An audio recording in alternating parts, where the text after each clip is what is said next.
Chào tất cả anh em. Em về được con Upton 250 40 ly nha. Sản xuất 2024 luôn nha. Đó. Tình trạng này con này là bị gãy một con ốc nha. Và mà thay bình xăng mới nha. Xăng con á. Xăng con mới nha. Rồi còn lại là ok hết nha. Đó.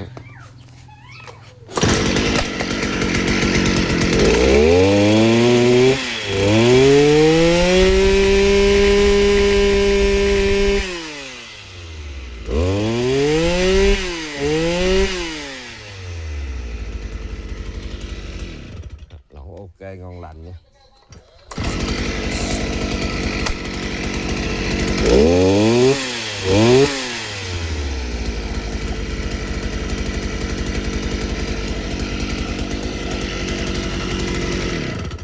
Rồi. Anh em là cần sử dụng liên hệ em nha. Cảm ơn anh em nha. Gọn nhẹ mạnh khỏe là dòng này đi.